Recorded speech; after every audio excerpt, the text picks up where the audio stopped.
probably one of the greatest reality shows ever. Never, ever, ever, ever got on board. I actually really didn't even know who Stassi Schroeder was until Taylor Strucker, who I really love, who's a podcaster, like came on my show and they're best friends. I didn't really even pay any attention. So I don't even know. I mean, and where is Stassi's podcast now? Is it, she must be distributing it herself. So I guess it's I think it's off Patreon only, and I think it is back on Apple. I think she got back on Apple. Listen, I got nothing against the girl. I stand by that. The best reality shows of all times, like Laguna Beach, The Hills, Selling Sunset, and at its height, yes, Vanderpump Rules to me at its height was, I would say, maybe the best show that was ever on Bravo. Really, it was so much going on. It was real friends, and everybody is sleeping with everyone else. I mean, you have to move so fast to see how this all works. People were all sleeping together. Yeah, there was a lot going on. It has had a major, major fall from grace. Love my Lala. I really am hoping the new season is good. I just am not so excited for it. I'm not so excited for it. That's all. So we're going to have to see how that all plays out. Okay. Okay. I'm not sure that I really care about Stassi and her. Sorry, Bethany Frankel's popping up. She's talking about bagels. So yeah, I don't know, but I mean, a great Stassi, have another kid. I wish you well. What else is keeping you up at night? Let me see here. What else? What other topics? Well, I told you, I'm sort of in a feud with Karen Huger. Talk to me about this. This is interesting. The Grand Dame. So I, how everybody who listens to the show knows how much I love Potomac. I was watching, I actually had gotten a tweet from, a listener to my podcast, and she said, she tagged Karen Huger on Twitter, and she said, Karen, I believe Sarah Fraser had done live podcast recordings at the DC Improv long before you did. So I'm like, okay, what's this about? So I go and watch the episode, and essentially Karen Huger goes on to say that she is doing like a live Night with Grand Dame show at the DC Improv, which is a very famous comedy club in Washington, DC. Been there for like 30 years. And she says, I am the first non-comedian to ever perform at the DC Improv. And I'm like, bitch, what?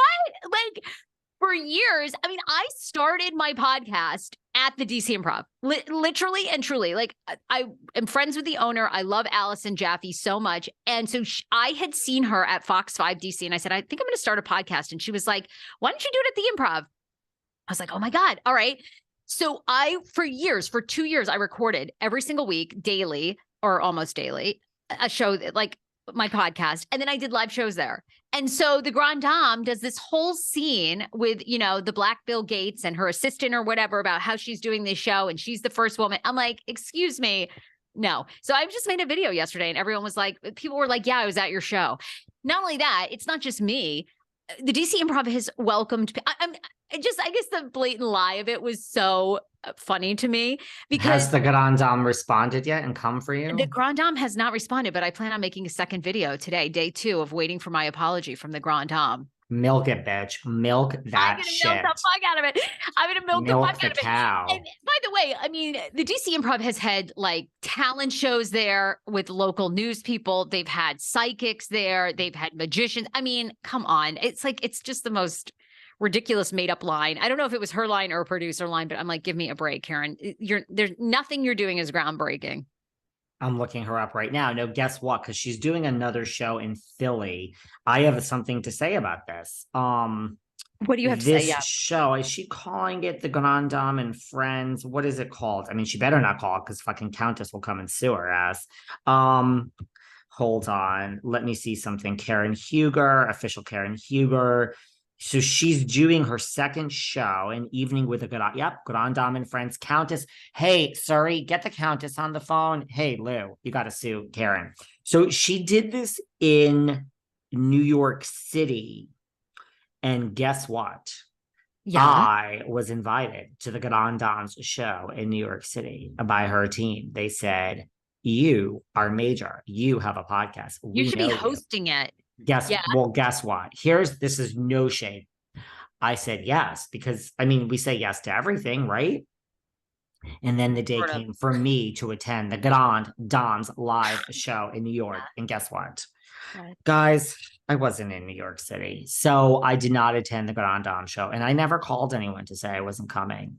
David, what? Is that bad? Yes,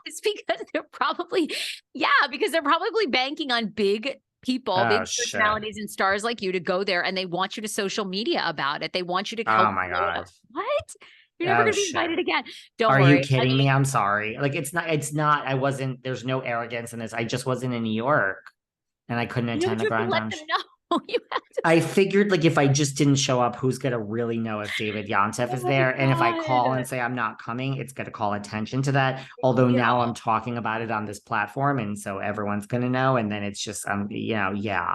And we're not editing it out. But she had a show Tuesday, 11/15/22, the Grand Dame with Crystal Waters and Kennedy Davenport, who's a great drag queen. So I'm so sorry to Karen Huger's team that I was not at the New York show. And thank you for the invite. I love me some. I love Karen. Karen's been on my podcast. She was great. She was amazing on my show, and I'm honored she did it. She doesn't do a lot of interviews. I thought that line was really funny because I'm like, okay, come on. There have been so many performers, including myself, long before Karen, who were not.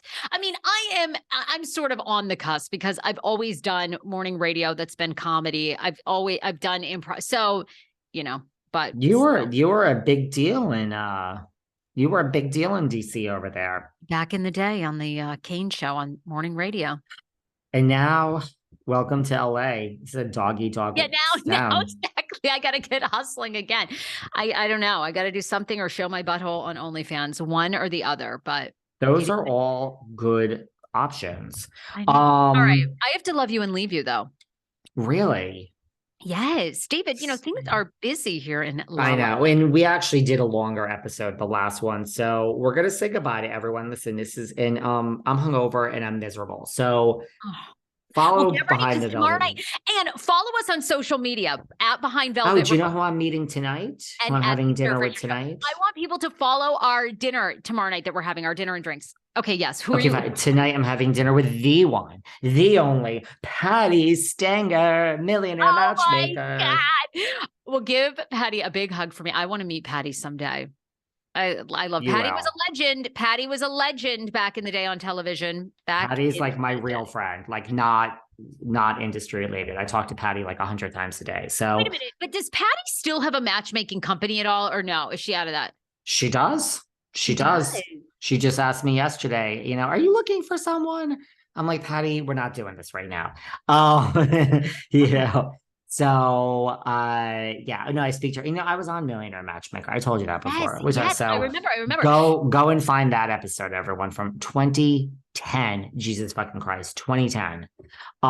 Just a baby on 10 years ago. Oh, everyone's going to get upset. Now, by the way, before we go, this will be very quick. In addition to people being really disgusted with me about saying fuck in front of your child, people were disgusted that when I did a Patreon show with Kim, I said, Kim, Merry fucking Christmas. Apparently saying Merry fucking Christmas to certain people, I mean, you're reacting. Apparently you're offended. They were Christ's birthday, the day that Jesus was born. Is that bad?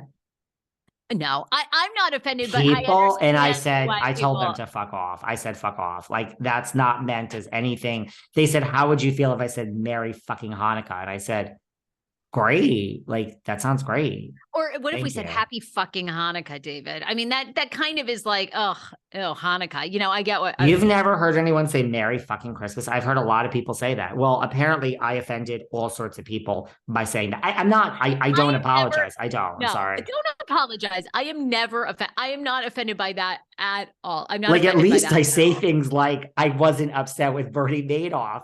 That I understand. Come for me, tear me into pieces. I mean, but when I said Merry fucking Christmas, I didn't realize that was something that was going to offend someone.